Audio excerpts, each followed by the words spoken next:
आप सभी का वेलकम है, स्वागत है हमारे इस यूट्यूब के चैनल पे। हमारे यूट्यूब का चैनल का नाम आप सभी लोग जानते होंगे, एजुकेशन सेवा ग्रुप। सबसे महत्वपूर्ण और सबसे यूनिक चीजें ही हर स्टूडेंट को लाकर देने का ये हमारा ये पहला प्रयास है। इसी क्रम में आज हम पढ़ने वाले हैं उत्तराखंड के इतिहास का तीसरा पार्ट। पिछले दो जो इतिहास उत्तराखंड इतिहास के स्रोत के दो जो पार्ट हैं या सेशन है वो हो चुके हैं। आज अंतिम और तीसरा सेशन होगा। उसके बाद फिर हम आगे आधे ऐतिहासिक जो काल है उसकी घटनाक्रम को देखेंगे।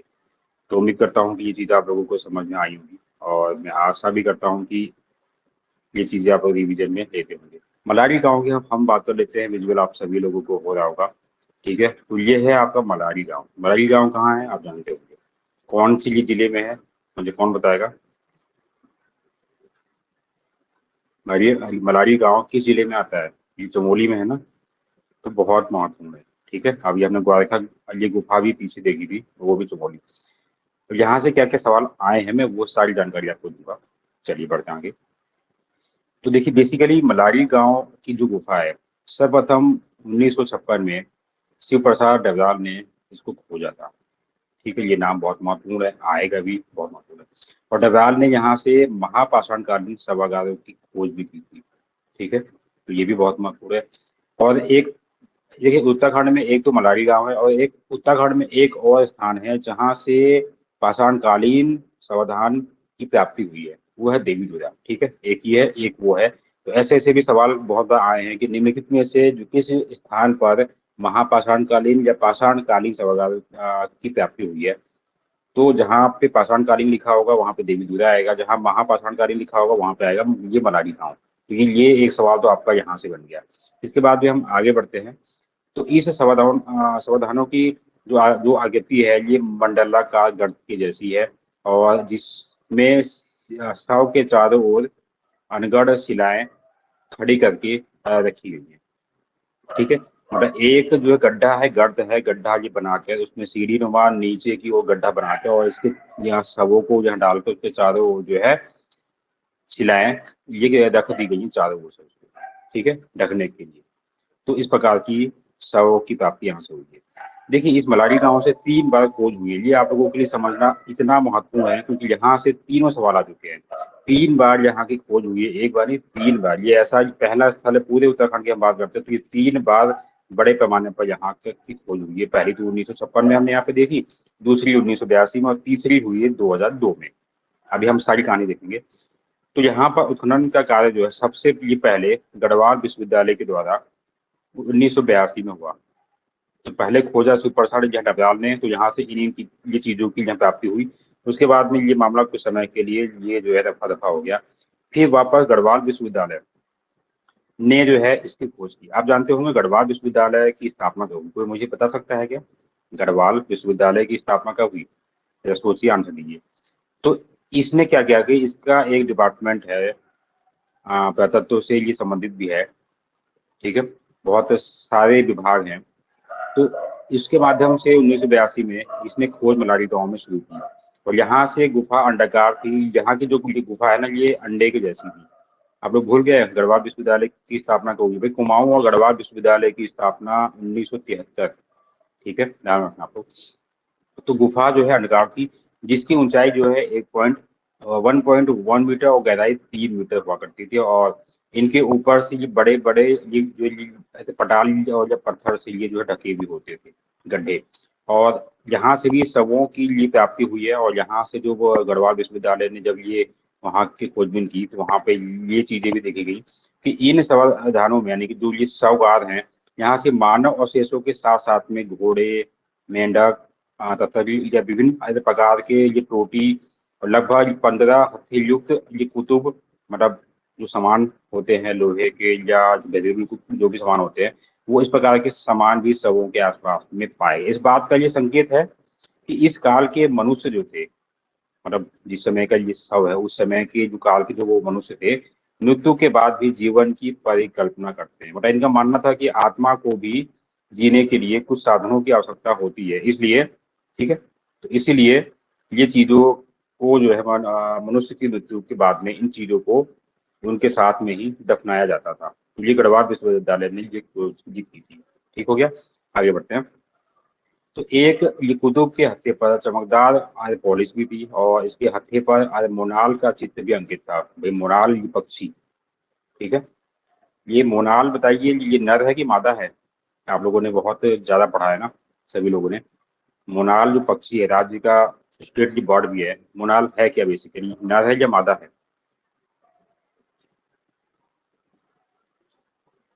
हाँ, कमल जी ने आंसर ठीक दिया, 1973 में गढ़वाल यूनिवर्सिटी की स्थापना हुई, बिल्कुल सही कहा।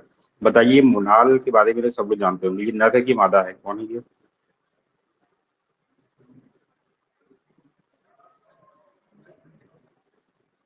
कौन बताएगा? तो आंसर सभी लोग दीजिए, क्योंकि देखो मोनाल कोई नया पक्षी नहीं है, कहीं बाहर से थोड़ी आया है। ये तो हिमाचल प्रदेश और नेपाल का भी ये राष्ट्रीय पशु है। हिमाचल प्रदेश का स्टेट ये बर्ड है, उत्तराखंड का भी स्टेट ये बर्ड है। तो ये जो जो पक्षी है मोनाल, क्या है ये, नर या मादा? आपके आंसर के साथ ही मैं आगे बढ़ना चाहूंगा। आप लोग क्या क्या आंसर देते हैं, डिपेंड करता है कि आप लोगों ने कितना रिवीजन पहले भी किया है। अब जो लोग नए बच्चे हैं कोई बात नहीं, थोड़ा यदि कोई दिक्कत थोड़ी होगी तो कोई इशू नहीं है।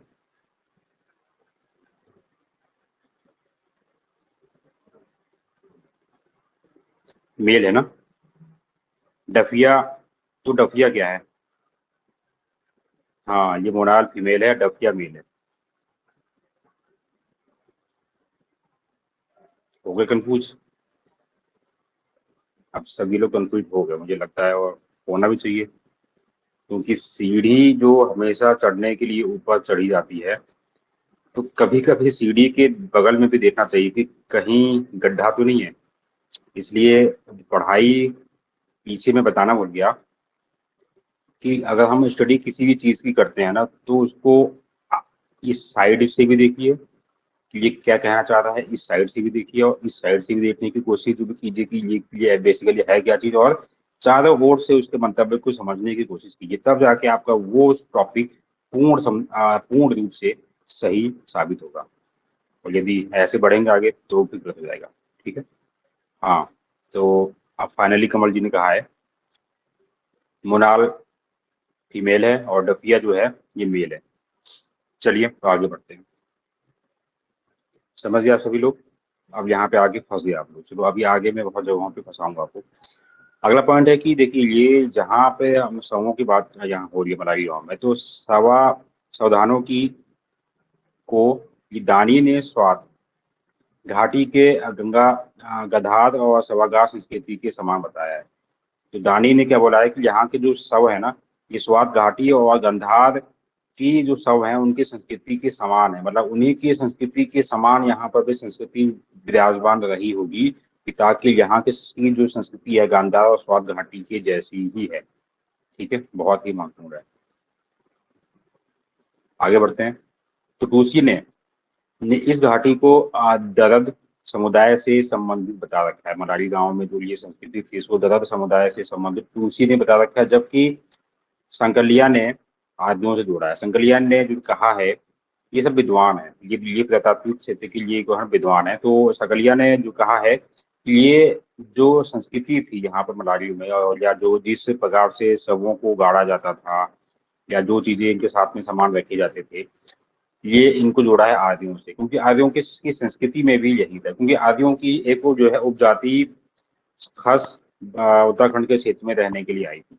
आगे बढ़ते हैं शिव प्रसाद डबराल, ठीक है।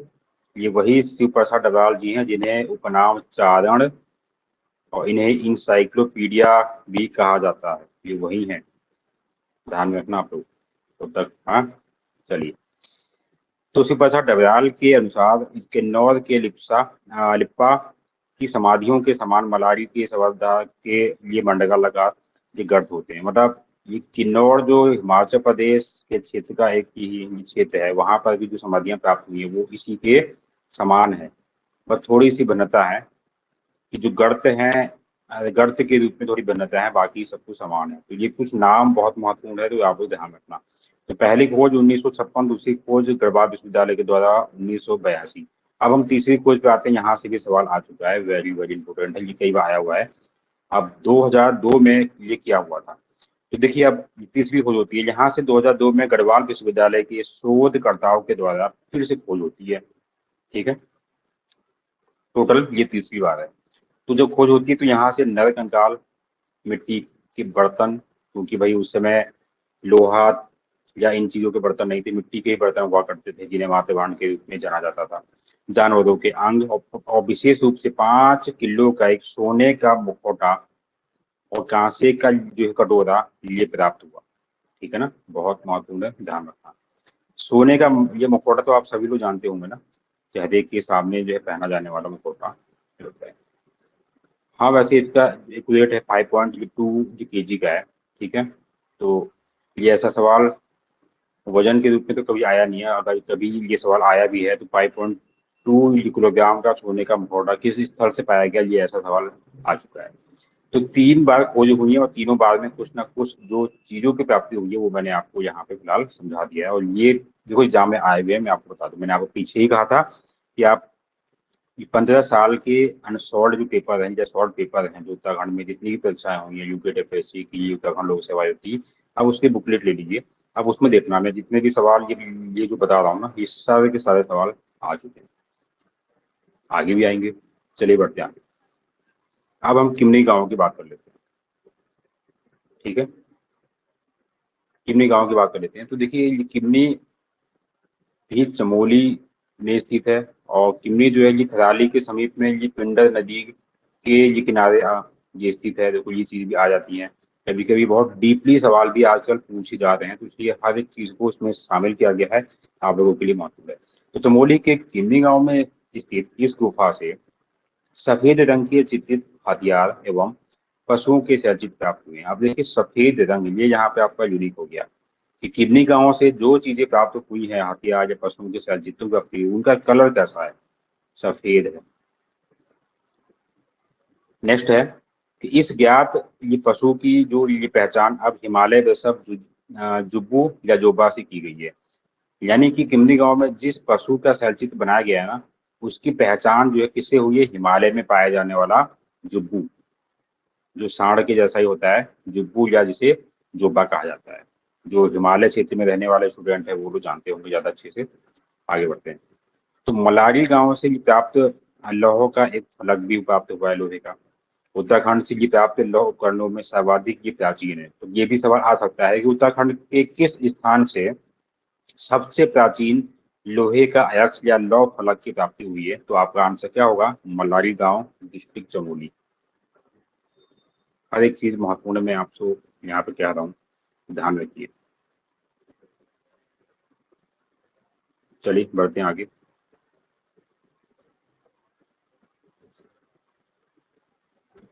अब देखिए नेक्स्ट है आपका कि इसी मरारी गांव से लोहे का एक जार भी प्राप्त हुआ है। ठीक है, इसी मरारी गांव से एक लोहे का जार भी प्राप्त हुआ है, बहुत महत्वपूर्ण है, ये भी इंपॉर्टेंट आ सकता है। और ये किमनी गांव चमोली का वही है जहां से ये मलारी मारसा जनजाति के लोग रहते हैं, यानी कि ये मरारी मारसा जनजाति का ये गांव भी कहा जाता है।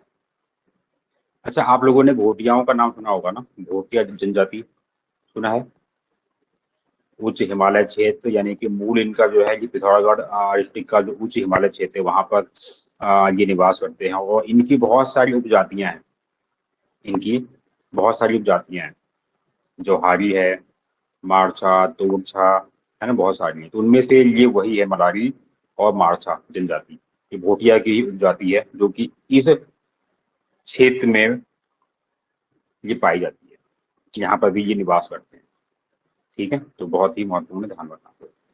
तो जितनी भी चीज़ों की जानकारी आपको दी जा रही है, सब चीज़ें अच्छे से आप नोट करना है। नोट भी आप लोग बाद में भी कर सकते हैं यूट्यूब पे इसको देखकर, और यहाँ पर आप लोग देख ही रहे हैं। नेक्स्ट आपका है हरिद्वार।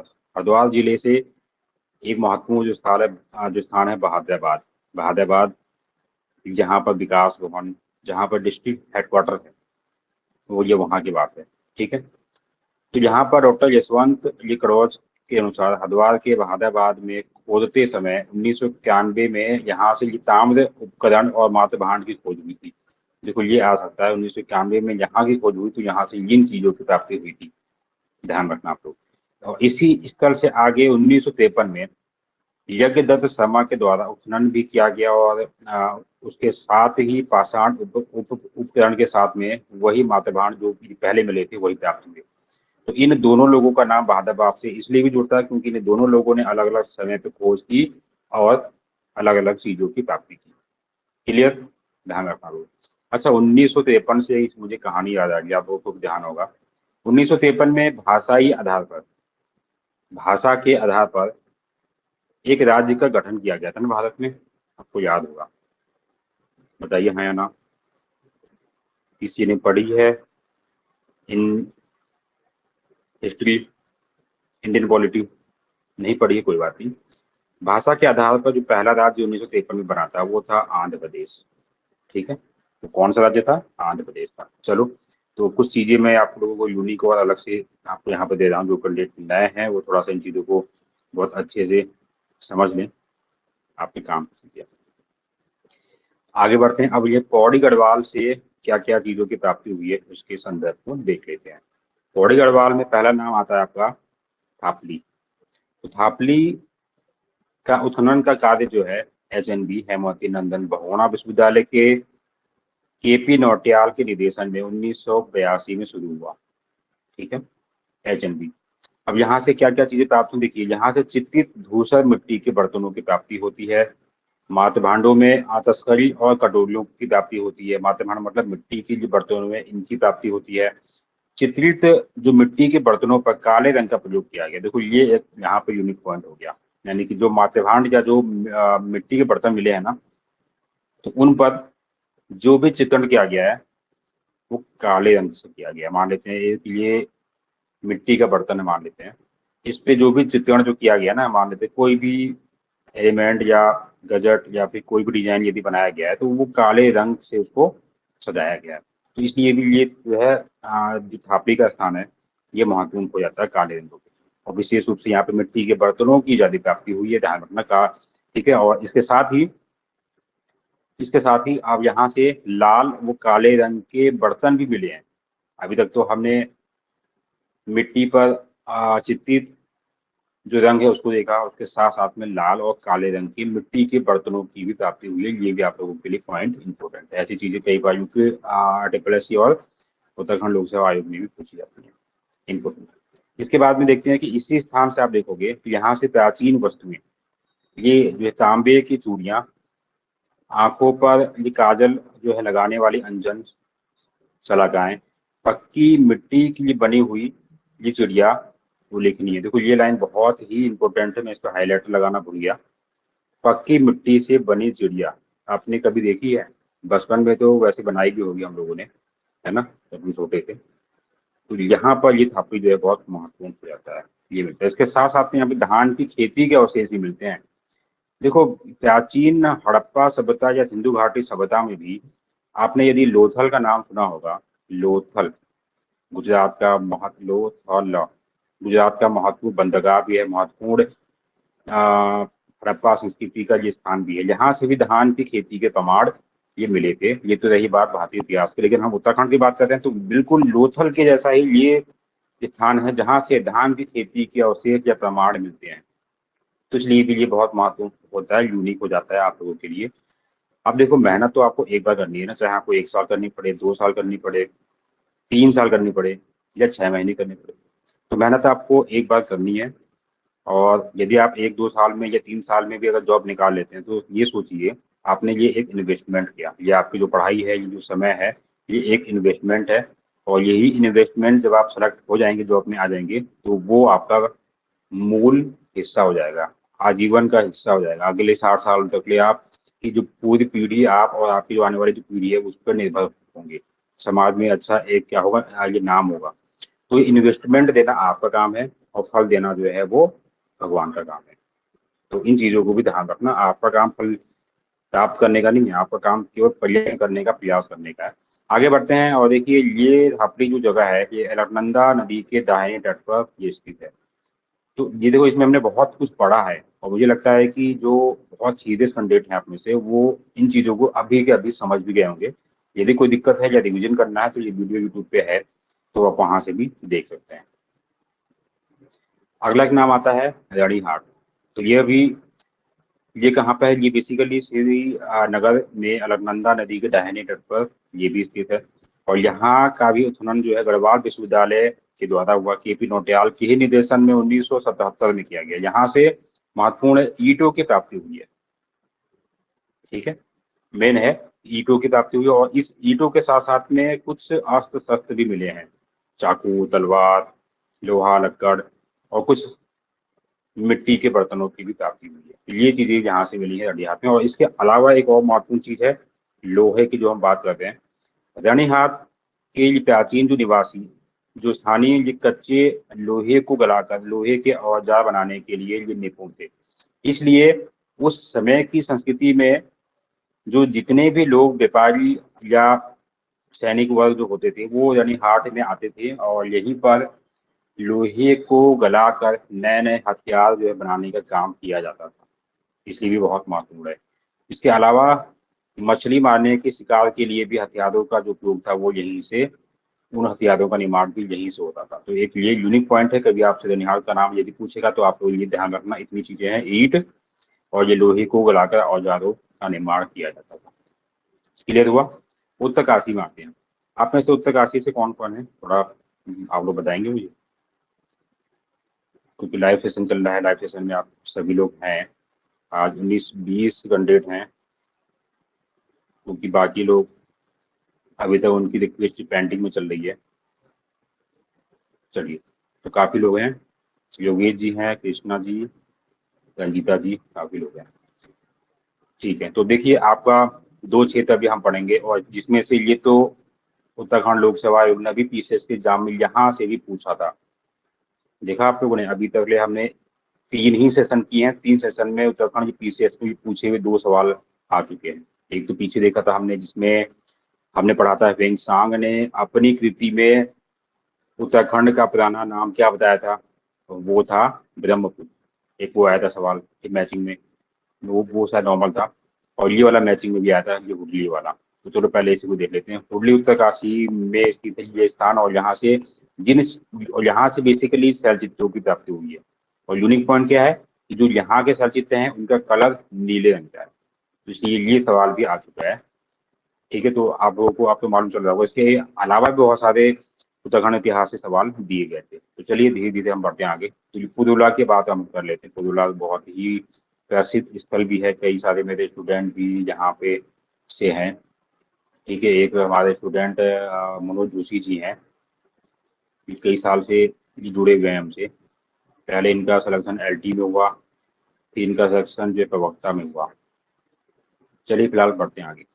तो पुदुला यह जो है यमुना की सहायक नदी कमल नदी के बाएं तट पर स्थित है। ये भी इंपॉर्टेंट आ सकता है ये नदी का नाम। बहुत सारे स्थल जो है नदी के मुहाने पे भी आपको मिलेंगे।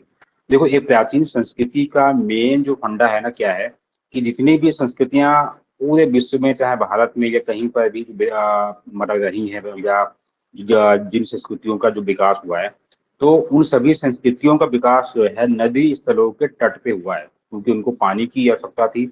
इसलिए उनका जो पूरा ढांचा था समाज का, वो नदी के आसपास का ही था। ठीक है, रेगिस्तान में कौन बनाएगा, वहां पे अपना संस्कृति कौन बनाएगा, वहां कोई नहीं बनाएगा। इसलिए पूरी जो हड़प्पा सिंधु सभ्यता हम भारतीय इतिहास में पढ़ते हैं, तो वो पूरी सिंधु घाटी नदी के आसपास में विराजमान थी। ठीक है, तो इसी में से ये भी बहुत महत्वपूर्ण है। कमल नदी का नाम तो कई बार आता भी है, और ये हमने यूट्यूब में या वीडियोज में भी देखा है कमल नदी का नाम। एक बार मुझे भी जाना है यहाँ पर, कोई अगर होगा तो मुझे घुमा देगा। आगे बढ़ते हैं। अब यहाँ से इस जो है ये जो पुतला है, यहाँ से काले रंग के आलेखों की प्राप्ति हुई है। काले रंग का ये यूनिक पॉइंट है, जो कि संकलिपि में लिखा गया है। अभी तक इसको पढ़ा नहीं जा सकता, यानी कि पढ़ा नहीं जा सका है। तभी तो बोला गया है कि ऐसे अवशेष या ऐसी चीजें जो अभी तक अनछुई हैं, तो उन्हें प्रागैतिहासिक इतिहास में रखा जाता है। ठीक है ना? आगे बढ़ते हैं। और यहाँ से लाल और काले रंग के बर्तन, देखो यहाँ से भी लाल और काले रंग के बर्तन की प्राप्ति हो रही है, और वो थापड़ी से भी हो रही थी। चमोली का थापड़ी से भी हो रही थी, और उत्तरकाशी की पुदोला से भी हो रही है। इसका मतलब यह है कि यहाँ के जो व्यक्ति थे और जो थापड़ी के व्यक्ति थे या लोग थे, वो इन दोनों में समानता थी। एक जैसा ही उपयोग ये चीजें करते थे। भाई देहरादून में रहने वाला कोई कैंडिडेट जो चीजें उपयोग में ले रहा है, वही चीजें हल्द्वानी या फिर अन्य स्थानों पर भी जो लोग या कैंडिडेट उसका उपयोग जो कर ही रहा होगा। जब इसी का इतिहास हजारों साल के बाद में जब जब कोई पढ़ेगा तो कहेगा कि हाँ, कि यानी कि ये समान संस्कृति रही होगी। बिल्कुल ऐसा ही ढांचा यहाँ पर भी हम देखते हैं। इसके अलावा ये पिथौरा से यहाँ पर पक्की मिट्टी के खिलौने और मनके प्राप्त हुए हैं, ये भी इम्पोर्टेंट है। और यहाँ से घोड़े की हड्डियों के अवशेष भी प्राप्त हुए, ये भी देखो आपका इम्पोर्टेंट आ गया यहाँ पे, ठीक है। अच्छा, यहाँ पे लाल चावल की खेती बहुत प्रसिद्ध है। हाँ, ये आपने सही कहा। वर्तमान में अगर लाल जो चावल है जिससे खीर बनती है ना, खीर आप लोगों ने खाई होगी, सभी ने खाई होगी, मैंने भी खाई है। लाल चावल जो यहाँ के ये जो पुरवला का जो घाटी है जहाँ से लाल चावल बहुत ही अच्छा होता है, उसका स्पेशली खीर बनती है, ठीक है ना। चलिए बढ़ते हैं आगे। तो यहाँ से हम क्या पढ़ रहे हैं, घोड़े की हड्डियों के अवशेष इसकी प्राप्ति होती है, ये बहुत महत्वपूर्ण है। ऐसे ही एक नाम आता है सिंधु घाटी सभ्यता में, सुत कोदरा, सुत को द जा, है ना, एक स्थल है। आप लोगों ने भी किसने पढ़ा होगा भारतीय इतिहास, तो वहां पर इतना इस स्थान से भी घोड़े के अवशेष की हड्डियां प्राप्त होती हैं। और वैसे ही बिल्कुल यही स्थान ऐसा ही पिथौरा में भी है जहाँ से घोड़े की अस्थियों के अवशेष की प्राप्ति होती है, ठीक है ना। अब आप लोग सोच रहे होंगे कि सर ये पढ़ा तो उत्तराखंड हिस्ट्री रहे हैं, लेकिन उसको हड़प्पा या भारतीय इतिहास से भी जोड़ दे रहे हैं। जोड़ना पड़ेगा, है ना, बहुत कुछ सीखना है तो कुछ ना कुछ जोड़ना पड़ेगा, क्योंकि बहुत कुछ से मुझे पढ़ाते पढ़ाते बहुत सारे सन याद मुझे आ जाते हैं कि इस सन में कब क्या हुआ था, क्या हुआ था, हर एक चीज जितनी हो सकती है। आगे बढ़ते हैं। ये जो पुरुला से एक इटिका वेदिका की भी प्राप्ति हुई है, जिसका आकार उड़ते हुए गरुड़ की पक्षी के समान है। दोनों पंख उसने क्या कर रखे हैं, खोल रखे हैं, उड़ता हुआ दिखाई दे रहा है। इस प्रकार की एक वेदिका की प्राप्ति भी इस स्थान से हुई है। और साथ ही यहाँ से प्राप्त लोहे के फरसे और हड्डियों के प्रचुर अवशेष के आधार पर यह कहा जा सकता है कि यहाँ पशुओं की बड़ी बड़ी संख्या में दी जाती रही होगी। इतनी सारी हड्डियां एक जगह पर जमा है, इसका मतलब ये है कि एकदम से इतने सारे जानवर ये जो है ये कैसे मरे होंगे या क्या रहा होगा। तो उस बिहार पर कहा जा सकता है कि ऐसे क्षेत्र ये रहे होंगे जहाँ पर पशुओं की बड़ी भारी मात्रा में दी जाती रही होगी, ठीक है ना। तो ये प्राचीन संस्कृति में ये सब चीजें होती थी। और ये देखिए, ये पुरुला की हम बात करते हैं, तो यहाँ से इतनी सारी चीजें, इतनी सारी गतिविधियां आपको यहाँ से प्राप्त हो रही हैं, तो हम कह सकते हैं कि यहाँ पर एक उस समय के हिसाब से विकसित संस्कृति का जन्म हुआ होगा। इसके अलावा बहुत कुछ अभी छूटा है, लेकिन हमारा जो कंसेप्ट है वो केवल एग्जाम की दृष्टि से है, केवल पढ़ना है। हमें इस पुरुला के स्थान की पीएचडी नहीं करनी है, हमें यहाँ से कंटेंट निकालना है अपने सिलेक्शन के लिए, ठीक है। चलिए थोड़ा बढ़ते हैं आगे, नेक्स्ट है। हाँ, यहाँ डार्क रंगों का ज्यादा यूज हुआ है, बिल्कुल बिल्कुल सही कहा आपने। चलिए अगला है पिथौरागढ़। अच्छा, पिथौरागढ़ से बताइए कौन कौन लोग हैं। हम लोग काफी लोग हैं, मुझे कुछ लोगों के मैसेज भी आते हैं। पिथौरागढ़ से काफी बच्चे हैं। बनकोट एक स्थान है, यहाँ से ये देखो, ये सवाल भी आ चुका है, वेरी वेरी इंपॉर्टेंट, ये कई सारे एग्जामों में आ चुका है कि 8 ताम्र मानव की आकृतियां किस स्थान से प्राप्त हुई हैं, ठीक है। तो ये बनकोट से ये प्राप्त हुई, ये इंपॉर्टेंट है, ध्यान रखना, आपको आएगा पक्का। आगे बढ़ते हैं। अब हम चंपावत की बात कर लेते हैं, ठीक है। तो चंपावत से प्राप्त अवशेष, देवी दुर्गा की बात करें, देखो यहाँ से भी सवाल बहुत बार आए हुए हैं, ये भी आपका वेरी वेरी इंपॉर्टेंट है, बता देता हूँ मैं आपको, बहुत बड़ा सवाल आए। कौन कौन से आए हैं देखिए। चंपावत का देवी दुर्गा में ये पुरातत्व की खोज की शुरुआत जो है हैनवुड के द्वारा हुई, जिनका नाम हैनवुड या हेवनवुड भी कहा जाता है। इनके द्वारा 1856 में देवी दुर्गा से ये पूरा पाषाणकालीन संविधान की खोज हुई थी। पाषाणकालीन जो शवों की खोज हुई थी, गर्त गड्ढे खोदे गए, उन गड्ढों में शवों को देखा गया। वो गड्ढे कैसे थे पता है आपको, वो गड्ढे कैसे थे, वो गड्ढे जो थे जिनमें शवों को रखा जाता है, देखा गया था, वो गड्ढे थे बुर्ज होम के जैसे। बुर्ज होम, बुर्ज होम, ये कहाँ पर है, जम्मू कश्मीर में है।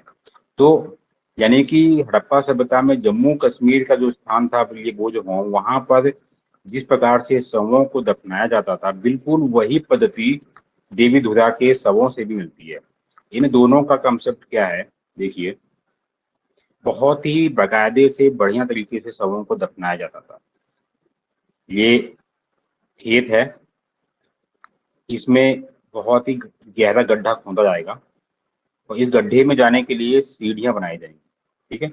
गड्ढे में जाने के लिए सीढ़ियां बनेंगी, और नीचे एक यहाँ पर ये क्या होगा, प्लास्टर होगा, मतलब सोने के लिए जैसे होता है ना बिस्तरा, ये बिस्तरा होगा। तो यहाँ पे शवों को जो है लिटा दिया जाएगा, शव को, और शव के साथ में जो है कुत्ते या उनके लिए प्रिय जो पशु कोई होगा उसको भी दफना दिया जाएगा, ठीक है। उसके बाद में क्या, उसके ऊपर से जो है इसको पूर्ण रूप से ढक दिया जाएगा। सिर्फ एक रास्ता यहाँ से खुला होगा जहाँ से यदि कोई जाना चाहे वो जा सकता है बाद में भी, ऊपर से बाकी यहाँ से ये पैक जो है कर दिया जाएगा। ढांचा कुछ ऐसा बना होता था। बिल्कुल ऐसी ही समाधियां जो है देवी दुर्गा के अवशेष केश वगैरह से भी मिली है।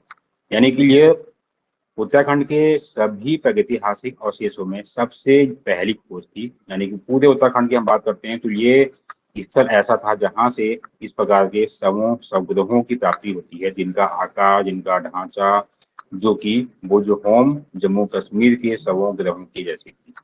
तो ये चीजें देखो आ चुकी है, मैं ये नहीं बोल रहा हूँ कि नहीं आई है। देखो ये भी आप लोग देखोगे ना, 15 साल पहले का जो पेपर देखोगे और आप तक कहीं ना कहीं पे ये मिल जाएगा, ये नाम मिलेगा देवी धुरा शव, ये चीजें मिल जाएंगी आपको, पक्का मिलेंगी डेफिनेटली।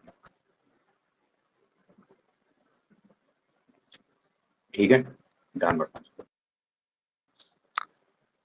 चलिए अब ऐतिहासिक काल के कुछ जो स्रोत हैं उनके बारे में हम यहाँ पे देख लेते हैं। ये भी आप लोगों के बहुत महत्वपूर्ण है, जिसमें से एक महत्वपूर्ण जो आता है आपका कालसी का शिलालेख। ये रहा कालसी का एक ढांचा शिलालेख का, इसके भीतर ही अभिलेखों का उत्कीर्ण किया गया है। तो कौन कौन कालसी पे गया है घूमने के लिए, थोड़ा सा मुझे बताएंगे आप लोग? कौन बताएगा?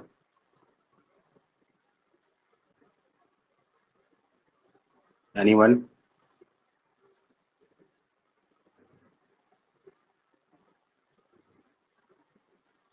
देखो एक चीज हमेशा आप लोग ध्यान रखना कि यदि कहीं पर भी घूमने का मौका यदि मिलता है ना तो जरूर जाए, क्योंकि बहुत कुछ हम देखने से घूमने से भी सीखते हैं। तो ये भी आप लोग ध्यान रखना, ठीक है, इंपॉर्टेंट है। अच्छा, अंजलि भट्ट जी का मैसेज था कि उत्तराखंड में पुरातत्व का जनक भी इसे ही कहा जाता है। देखिए उत्तराखंड में बेसिकली जो है ना पुरातत्व के जो जनक है ना उत्तराखंड में, वो डॉक्टर शिव प्रसाद डबराल जी हैं, यदि हम यहाँ की बात करते हैं तो। ठीक है, तो थोड़ा सा इसको भी ध्यान में रखेंगे, जिन्हें चरण के नाम से जाना जाता है, और इनके द्वारा ये मलारी गांव अन्य स्थानों की भी खोज की गई थी। आगे बढ़ते हैं। एक चीज और आता है, दो तरीके के सवाल बनते हैं। एक तो मतलब कि देखो, एक तो आपको दिया जाएगा कि उत्तराखंड में पुरातत्व के यहाँ जनक, तो एक तो नाम आता है शिव प्रसाद अग्रवाल। इसके अलावा दूसरा सवाल भी ऐसा ही है। दूसरा सवाल क्या है, मैं यहाँ जो मुझे याद आता बता दूंगा। एक जगह पे ये सवाल ये पूछा भी जा चुका है शायद यूके डेप्रेसी में, कि उत्तराखंड में पुरातत्व का जनक किसे कहा जाता है। तो इसका आंसर यहाँ पे हैनवुड था। तो इन दो नामों को बहुत अच्छे से आपको ध्यान रखना कि यदि हैनवुड ऑप्शन में देगा तो हैनवुड को मारोगे, और यदि हैनवुड ऑप्शन में नहीं है, शिव प्रसाद डबराल ऑप्शन में है, तो शिव प्रसाद डबराल मारोगे। बहुत सी चीजें अपवाद के रूप में भी होती हैं, लेकिन फिर भी हमें बहुत कुछ सोच समझ के आंसर को हमें टिक करना पड़ता है ऑप्शन को देखते हुए। ये ना हो कि हमने पढ़ा शिव प्रसाद डबराल और हम चौंक गए कि अरे सर ऑप्शन में तो शिव प्रसाद डबराल नाम था ही नहीं, तो हमने छोड़ दिया। तो इसलिए मैंने दूसरा सवाल मुझे यहाँ पे याद आ गया, मैंने वो भी आपको बता दिया, हेनवुड। ठीक है, ये बस को भी आप लोग भी जो है कंफर्म कर लेंगे, क्योंकि बहुत कुछ मुझे याद भी आता है, बहुत कुछ स्किप भी मुझे हो जाता है, तो थोड़ा सा आप लोग भी इसको देखें। तो WJ हैनवुड जो है, इनको उत्तराखंड का में ये उत्तराखंड में पुरातत्व का जनक इनको कहा जाता है। तो दोनों नाम आप लोगों को ध्यान रखना, दोनों को दोनों मैं आप यहाँ पे आपको कह रहा हूँ। और यदि हम बात करते हैं पूरे भारत की, कि भारत में ये पुरातत्व का जनक ये किसे कहा जाता है, तो ये तो नाम बहुत ही सारा आप लोगों ने नहीं सुना होगा। ये नाम है कर्निंघम। कर्निंघम, ठीक है, कर्निंघम। यहाँ पे लिख दूँ साफ साफ। तो मैंने तीनों सवालों के आंसर आपको दे दिए हैं। बाकी डिपेंड करता है कि, भाई पेपर बनाने वाला भी तो इंसान है ना, उसके हाथ में जो बुक लगी या जो उसने आधार लिया उसने वही तो छापेगा। वो हो सकता है कि उसने कोई ऐसी बुक पकड़ी जिसमें ऑप्शन में शिव प्रसाद अग्रवाल को सही माना है, तो वो ऑप्शन में शिव प्रसाद अग्रवाल को देगा। हो सकता है कि पेपर बनाने वाले ने कोई ऐसी बुक पकड़ी जिसमें जो है शिव प्रसाद अग्रवाल है ही नहीं, उसमें हैनवुड है, तो वो ऑप्शन में देगा। तो इसलिए आप लोगों को तैयार रहना है कि बहुत सारे सवाल अभी आगे आपको मिलेंगे, ऐसे ही मिलेंगे जिसमें अपवाद की स्थिति होगी, और डिपेंड करता है कि ऑप्शन बताएगा आपको कि मैं हूँ सही आंसर।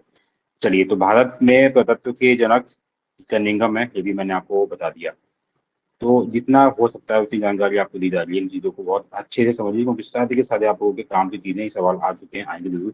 कालसी की हम बात कर रहे थे शिलालेख, तो ये देखिए पिक्चर में आपको देखते होंगे, यह स्थल देहरादून में स्थित है और कालसी शिलालेख अमरनाथ नदी के किनारे पे स्थित है, और ये यमुना नदी की सहायक नदी भी है। ये किताबों में बेसिकली हम इसको पढ़ते नहीं है, लेकिन ध्यान रखना आप लोग। कालसी का प्राचीन जो नाम था ये कालकूट था। ये भी सवाल आ चुका है, इंपॉर्टेंट है। अभी एक चीज पीछे आप लोगों को ये पूछनी होगी, वो क्या चीज, कि इस अभिलेख में अशोक ने कालकूट क्षेत्र को अपरांत कहा, मतलब कालसी क्षेत्र को अपरांत कहा, और यहाँ के निवासियों को क्या कहा था, ये पुलिंद की संज्ञा दी गई थी। ठीक हो गया ना, तो ध्यान रखना। और अपने इस शिलालेख में अशोक ने हिंसा को त्याग कर अहिंसा अपनाने की बात कही गई थी, और साथ ही पीछे मैंने आपको बताया हुआ यदि कि इस अभिलेख में ये भी जो खंडन था लिखा हुआ था कि इसके द्वारा मनुष्यों और पशुओं की चिकित्सा की व्यवस्था भी कर दी गई है। ठीक है, ये भी ध्यान रखना आपको। चलिए फिलहाल तो बढ़ते हैं आगे। तो जितनी चीजें बताई जा रही हैं आप लोगों को सभी को आ रही हैं समझ में। देखो इतनी चीजें बहुत महत्वपूर्ण है, इन चीजों को रिविजन कीजिए, लिखिए और प्रयास कीजिए। अगर कोई आपका दोस्त है, साथी है, तो उससे रिवीजन भी कीजिए, क्योंकि रिवीजन जो होता है वो सबसे सुपीरियर होता है, यानी कि वो तभी काम आता है सबसे ज्यादा जब आपने पहले खुद भी पढ़ रखा हो। तो रिवीजन बहुत काम की चीज है। क्योंकि मुझे याद है कि मैं अपने समय में जब मैं स्टडी में था, तो मैं 3 बजे या सुबह के 4 बजे तक डिस्कशन करते रहते थे। ये 1 बजे तक मैं और मेरा दोस्त हम जो है जो पढ़ाई करते थे, 1 बजे तक या 2 बजे तक हम जो पढ़ाई करते थे, और एक टॉपिक डिफाइन करते थे कि आज ये पूरा कंप्लीट करना है। फिर 2 बजे रात के बैठते थे, और 2 बजे से 3 या 4 जब तक नींद नहीं आती थी तब तक हम रिविजन करते थे। फिर हम बोलते थे कि नहीं तू गलत है, मैं सही हूँ। फिर वो मुझे बोलता था कि मैंने ये आंसर गलत दिया है। तो डिस्कशन का एक ये पैटर्न भी होना चाहिए कि स्टूडेंट की लाइफ में नींद, आराम, ये सब चीजें होनी नहीं चाहिए। एक जुनून होना चाहिए, और वो जुनून आपको सोने नहीं देगा। तो तभी तो आप इतनी चीजें पढ़ोगे। चलिए बढ़ते हैं आगे। तो कालसी का प्राचीन नाम जो है कालकूट, और कालसी के अन्य नाम जो है ये भी हैं। एक नाम है ये खत लिख, ये जो है खल, ये किला है, और दूसरा नाम है युग सैल। ठीक है, तो यहाँ अशोक का अभिलेख है, यानी कि जिस लेख पर या जिस शिला पर अभिलेख लिखाया गया है, उस शिला को भी काल शिला या चित्र शिला कहा गया है। देखो ये भी सब चीजें यूनिक है। अब बचा क्या, क्योंकि पेपर बनाने वाला अब इन्हीं चीजों को तो ढूंढेगा, क्योंकि बाकी मोटी मोटी जो चीजें थी अब तक ये 25 सालों में उसने दे दिया सब कुछ। अब कहाँ से सवाल निकालेगा, वो यहीं से निकालेगा। ये पूछ देगा कि भाई अशोक का जो कालसी शिलालेख जो ये प्राप्त हुआ है, वो जिस शिला पर लिखा गया है उससे क्या कहते हैं। तो फिर आप कहीं चक्कर में पड़ जाएंगे। तो अब थोड़ा सा अलग हट के पढ़ने की आवश्यकता है। सभी को बता रहा हूँ मैं, ऐसा नहीं है कि आप सब एक जैसे ही लगे पड़े हैं। थोड़ा सा अलग हट के ढूंढ के रिसर्च मोड पे ही पढ़िए। जैसे हम गूगल पे कोई चीज़, हमारा मन करता है ना कि आज ये मोबाइल लॉन्च हुआ है हम देख लें, तो आप पूरी स्टडी करते हो कि मैं कौन सा मोबाइल लूँ, इतने जीबी का, इतने रैम का, या इसकी फ्रिक्वेंसी इतनी होनी चाहिए, स्टोरेज ये है, बैटरी इतनी होनी चाहिए, कैमरा इतने मेगा, ये जो है मेगा पिक्सल का हो। तो मुझे जब इतनी स्टडी हम अपने इस काम के लिए करते हैं, तो बिल्कुल ऐसा ही रिसर्च मोड अपने टॉपिक के लिए भी रखिए।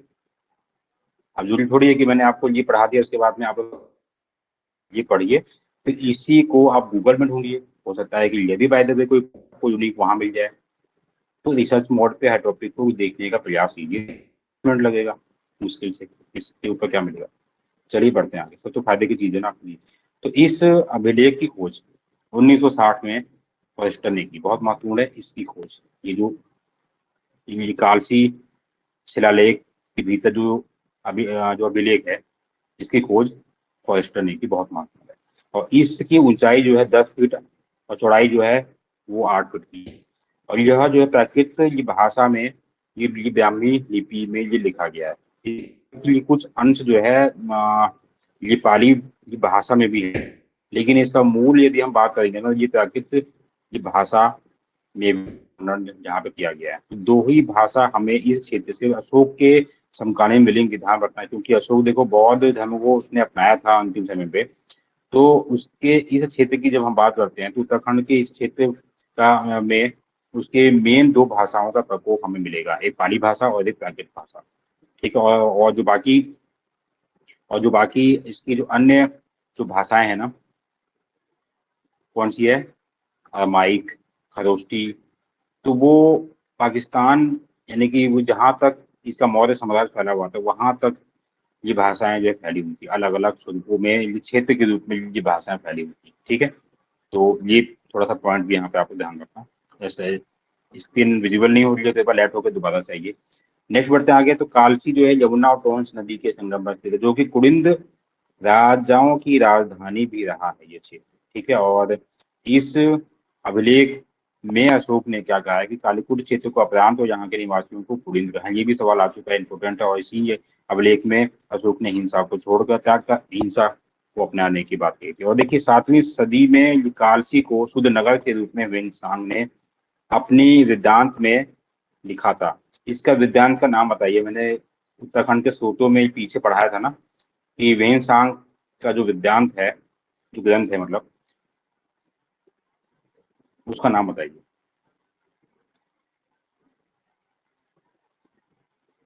विजुअल है सभी को? आवाज तो आ रही होगी आप सभी को मेरी? तो वेंगसांग का विद्वांत जो है, क्या है नाम उसका? मैं चाहता हूँ कि अगर आप लोग भी प्रयास करें और आंसर दें जल्दी जल्दी से। कौन देगा आंसर?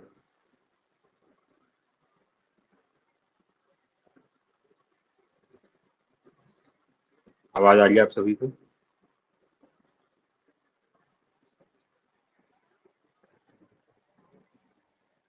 आवाज आ रही है तो बताइए, थोड़ा सा मुझे कंफर्मेशन दीजिए।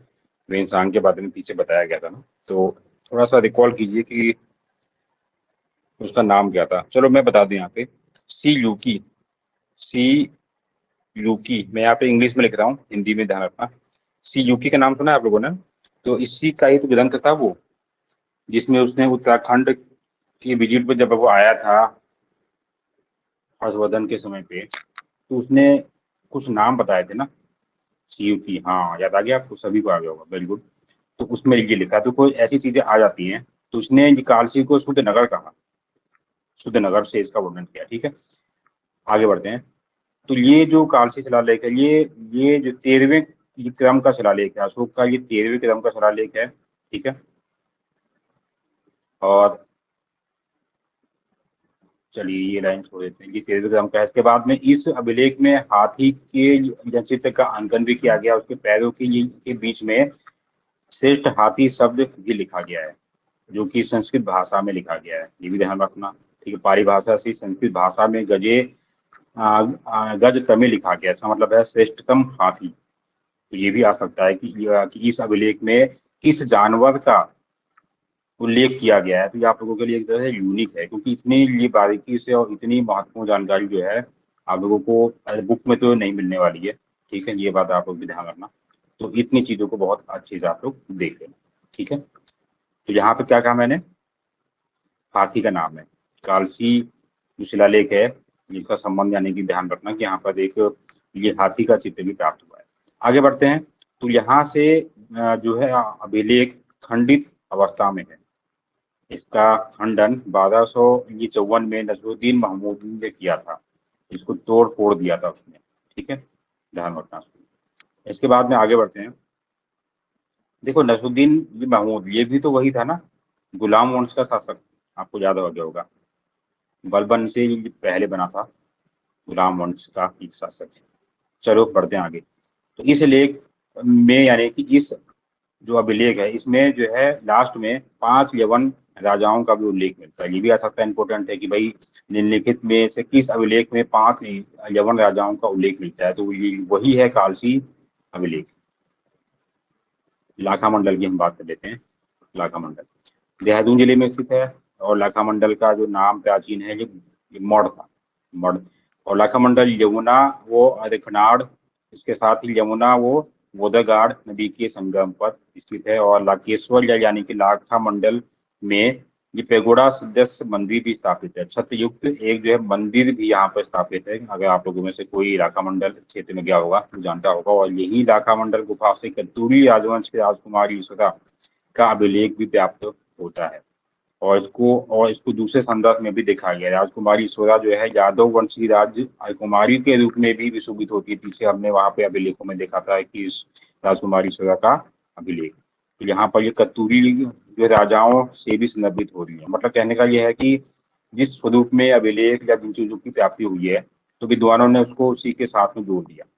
ठीक है, तो यहाँ पे एक नाम कत्यूरी राजवंश से भी इस तरह का जुड़ा हुआ है, ये बात भी आपको ध्यान रखना। यहाँ पे गुप्त समय की से पहले की, गुप्त जो काल था इसी से पहले की मूर्तियां भी प्राप्त होती हैं, जो कि दो विशाल मूर्तियां महत्वपूर्ण है, जिनमें अर्जुन, भीम या जय भीम भी जो भी कहा गया है। इन दो विशाल मूर्तियों में जिनकी मूर्तियां हैं ना, उनको अर्जुन और भीम कहा गया है। ये भी इम्पोर्टेंट है। इसके साथ ही आगे बढ़ते हैं। एक जो महत्वपूर्ण लाइन है वो ये है कि लाखामंडल लेक में उत्तराखंड को सिंहपुर कहा गया। देखो ये पीछे कहीं पर नहीं आया, यहाँ पर आ गया, यहाँ पर आ गया। ठीक है, तो लाखामंडल का जो लेक है, यहाँ पर इस क्षेत्र को, जिसे हम वर्तमान में उत्तराखंड कहते हैं ना, इस क्षेत्र को सिंहपुर कहा गया है। सिंहपुर, वेरी वेरी इंपॉर्टेंट है, ये ध्यान रखना। अम्बाड़ी, तो यह स्थान देहरादून में स्थित है और यहाँ से भद्रमित्र सुंग का भी अभिलेख मिलता है। ठीक है, सुंग वंश भी था ना यहाँ पर, सुंग जाति के लोग भी तो यहाँ करते थे। चलिए आगे बढ़ते हैं। त्रिशूल अभिलेख की बात करें तो ये हमने पीछे कहीं पे देखा होगा। एक और है, ये वही वाला गोपेश्वर का ये त्रिशूल अभिलेख, यानी कि जो है जिसमें नागवंश के जो है मतलब कि शासक और अशोक जिचल जो कि नेपाली ये शासक था, दोनों के नामों का उल्लेख यहाँ पे किया गया है। ठीक है, तो नागवंश के एक शासक का नाम था वहां पर, यहाँ पे ये विष्णुनाग लिखा हुआ है, उसमें नाम याद है आपको? गणपति नाथ था वहां पर, गणपति नाथ। ठीक है, जो कि नागवंश का ही शासक था, जिसे वसुनाग के रूप में ही जाना जाता था।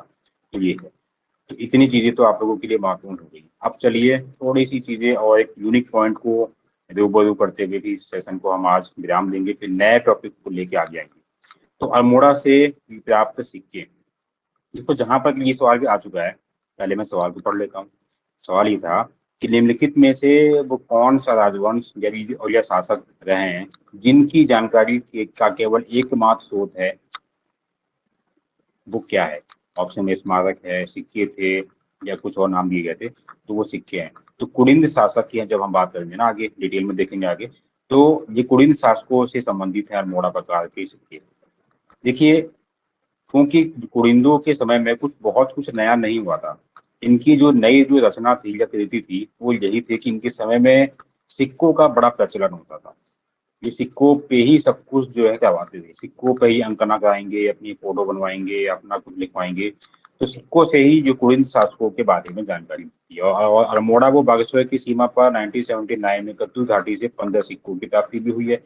इन सिक्कों में निम्न राजाओं के नाम भी अंकित हैं: शिवदत्त, सूर्यपालित, आदिदत्त, मारभूति और अशोक। और ये हिमालय क्षेत्र की ये पहली मुद्राएं हैं जो कि कुरिंद शासकों से जुड़ी हुई है।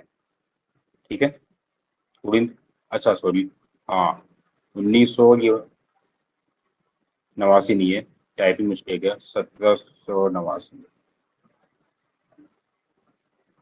ठीक है, क्योंकि 1900 इतने तक तो ये क्षेत्र आजाद था ना, भारतीय संघ का ये जो है क्या था, हिस्सा था। ये टाइपिंग मिस्टेक है थोड़ा सा, यहाँ पे आप लोगों ने यहाँ देख लिया, अच्छा किया। कभी कभी स्पीड से भागते हैं तो पता नहीं चलता कि ये ब्रेकर कहाँ है। चलिए आगे बढ़ते हैं।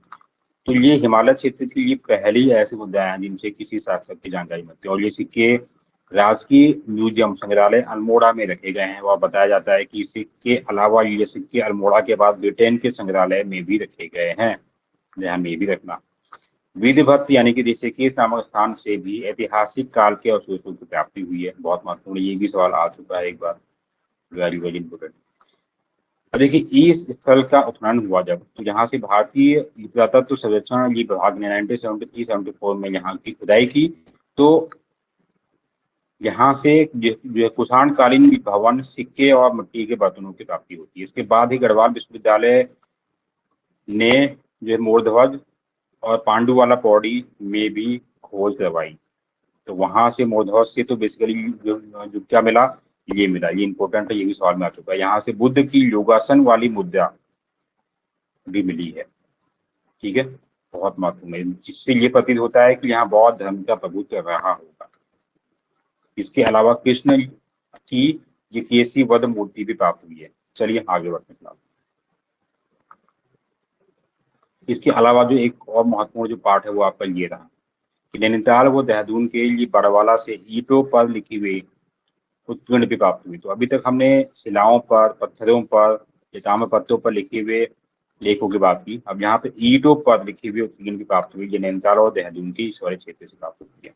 बागेश्वर लेक से जो कत्यूरी काल के राजा बसंत देव, खरपर देव, निम्बर देव वंशों की जानकारी मिलती है। देखो ये भी सवाल ये भी आ चुका है कि बागेश्वर लेक से किसकी जानकारी मिलती है, तो वो कत्यूरी काल के राजाओं की जानकारी मिलती है बागेश्वर लेक से। इसके बाद में एक नाम और आता है, ये टिहरी की ये प्लेठी से प्राप्त एक जो है अभिलेख प्राप्त हुआ है, और जहाँ से नाग वंश की जानकारी मिलती है। ये प्लेठी से कोई है आप में से कोई टिहरी गढ़वाल का, ये प्लेठी स्थान से आप लोग जानते होंगे। यहाँ पे एक महत्वपूर्ण सा मंदिर भी है ना, कुछ मुझे हल्का सा याद आ रहा है, एक मंदिर भी है यहाँ पे, कोई जानता है उस मंदिर का नाम क्या है? चलिए मैं आप लोगों को होमवर्क के रूप में दे रहा हूँ, ये ढूंढना आप लोग कि यहाँ पे कौन सा मंदिर है। शायद इस मंदिर के बारे में किसी पेपर में आया था, मुझे हल्का सा याद आ रहा है। यहाँ पे कौन सा मंदिर है ये आप लोग ढूंढोगे। आगे बढ़ता हूँ, इसको यहीं पे लिख भी लो कि टेहरी की जो प्लेठी के पास में कौन सा प्रसिद्ध मंदिर है, ये आपका होमवर्क है। चलिए बाकी तो सब कुछ नॉर्मल है। बाकी तो गोविसाण जो वर्तमान काशीपुर का क्षेत्र है, यहाँ पे भी खोज हुई थी। तो यहाँ से 2600 ईसा पूर्व की उस समय की ईंटों की प्राप्ति भी हुई है गोविसाण से। इसके अलावा ये कनखल और मायापुर से ये प्राप्त ये प्रतात्विक साक्ष्यों के कारण हरिद्वार को गिरवे रंग की सभ्यता का नगर कहा जाता है। ये देखो ये चीजें बहुत सारी बुकों में आपको मिलेगा भी नहीं। तो ये भी आप लोगों के लिए यूनिक है, क्योंकि कनखल नाम आप लोगों ने हरिद्वार में सुना होगा। मायापुर ये बेसिकली हरिद्वार को ही प्राचीन रूप में मायापुर या माया नगरी के नाम से जाना जाता था, तो उसका ये भाग है। तो यहाँ पर भी क्या हुआ, इस वाले क्षेत्रों में भी यानी कि हरिद्वार के क्षेत्रों में भी जब खुदाई होती है तो यहाँ से भी बहुत सारे साक्ष्यों की प्राप्ति होती है। और वहाँ पर गेरुए रंग से बहुत सारे गेरुए रंग की मिट्टी के बर्तन और अन्य सामानों की भी प्राप्ति हुई है। तो इस रूप में कहा जा सकता है कि यहाँ पे गेरुए कलर का उपयोग बहुत बहुतायत में होता रहा होगा, इसलिए इस क्षेत्र को गेरुए रंग की सभ्यता का नगर भी कहा गया। तो इतनी चीजें बहुत महत्वपूर्ण है। और इसके अलावा भी आप लोग भी स्टडी, मैंने कहा ना कि सर्च मोड पर, इसके बावजूद भी इतना बहुत सारा कंटेंट मैंने आपको कहा ना कि ये बुक में आपको नहीं मिलेगा, लेकिन फिर भी आप लोग कोशिश कीजिए कहीं पर ढूंढने की। इसके अलावा भी यदि कुछ आपको मिल जाता है तो वो आप लोगों के लिए फायदे की चीज है, नहीं तो ये तो आप लोगों के लिए है ही है। ठीक है, जितना हो सकता है उतना तो आपको यहाँ पे दिया जा रहा है, बताने का ये प्रयास भी हो रहा है, बहुत कुछ का कनेक्शन भी किया जा रहा है। तो इन चीज़ों को चाहे आप लोग नोट्स बनाइए या फिर इन चीज़ों को आप लोग अच्छे से इसकी इन चीज़ों को समझ लीजिए, वो आपके ऊपर डिपेंड करता है। मैंने कहा कि जुनून होना चाहिए कि आपको अगर 2026 में मैंने पीछे बता रखा है बहुत सारी वैकेंसीज आने वाली है, क्योंकि आपको पता है ना कि इलेक्शन के समय पे बहुत सारी वैकेंसीज को लाया जाता है, तो आएंगी भी, और यही एक मौका भी होगा, क्योंकि अभी से शुरुआत आपको करनी होगी। एक लाइन में और मैं आपको बताना चाहता हूँ कि बेसिकली मैंने क्या नोटिस किया है कि उत्तराखंड का अधिकांश युवा, मैं सबके लिए बात नहीं कर रहा हूँ, अधिकांश युवा जो सीरियस नहीं है वो अपनी स्टडी को तब शुरू करता है जब फॉर्म आ जाते हैं, है ना? ऐसा आप लोगों ने भी सुना होगा। लेकिन सफल कौन होता है? जो पहले से स्टडी में लगा हो, क्योंकि भाई सिलेबस में सामान्य ज्ञान तो पढ़ना है, सिलेबस बस में उत्तराखंड ज्ञान तो पढ़ना है, तो फॉर्म आने का इंतजार क्यों? क्या रीजन है फॉर्म के आने में? रीजन क्या है? क्या आप इतने सुपीरियर हो कि आप एक महीने में सारा पढ़ डालोगे? कोई नहीं सुपीरियर। तो कम से कम जो आधार ज्ञान है, जो सिलेबस में जो मूल चीजें हैं उनको तो पढ़ लो, बाकी चीजें तो आगे आप लोगों को देखना है। कम से कम फॉर्म, मेरा मानना यह है कि फॉर्म आ जाने तक आपकी स्टडी हो जानी चाहिए, और फॉर्म आने के बाद पेपर होने के बीच का जो समय है उस बीच में आपका रिवीजन या एमसीक्यू टेस्ट सीरीज या फिर अन्य चीजों को आप कर सकते हैं। उससे पहले आपका सिलेबस खत्म हो जाना चाहिए। तो मेरा मानना है कि 2026 में जितने भी जो लोग 2026 के लिए लगे हैं या आगामी फॉर्म के लिए लगे हैं, तो वो लोग बहुत जल्दी अपना कोर्स को खत्म करें, कि ताकि फॉर्म आते ही आप रिवीजन करना शुरू कर दो। ये सबसे बेसिक चीज है यदि आपको मूल रूप में सिलेक्शन लेना है तो। नहीं तो फिर आप भी उन बच्चों के जैसे बन जाइए जो फॉर्म आने के बाद तैयारी शुरू करते हैं, और पता चलता है कि फॉर्म आ गए 3 महीने के बाद पेपर है, फिर पेपर दिया, फिर होश आया कि अरे काश हमने 6 महीने में जो बर्बाद कर दी, 6 महीने पहले हमें रिवीजन कर लेना चाहिए था, पढ़ लेना चाहिए था। तो बहुत सारी चीजें हैं जो कि एक स्टूडेंट को झेलनी पड़ती है। भाई जब स्टूडेंट इतना झेलेगा तभी वो एकदम पकेगा, और जब पकेगा तो फिर जॉब में जब बैठेगा तो मजा आएगा। यही मजा तो लेना है आप सभी को। चलिए फिलहाल मिलते हैं अगले सेशन में अगले नए टॉपिक के साथ में। चीज़ों का रिवीजन अच्छे से आप लोग कर लीजिए। मैं अगले सेशन में भी ये कि आप लोगों से पूछूंगा क्या पढ़ा आप लोगों ने, जो मैंने होमवर्क दिया है इसको भी अच्छे से देख लीजिए। और इसके अलावा फिर से मैं कहूँगा कि ये वीडियो ये कल यूट्यूब पे लोड हो जाएगी, तो आप लोगों ने पिछली वीडियो में बहुत ज़्यादा फीडबैक नहीं दिया तो उसको भी दे दीजिए, और ये वीडियो आएगी तो इस पर भी फीडबैक अपना देते रहिए कि आपको ये वीडियो जो है कैसे लग रही है, और फिर आप लोगों के लिए बहुत कुछ नया और लेके आने का प्रयास रहेगा। मिलते हैं अब नए सेशन में।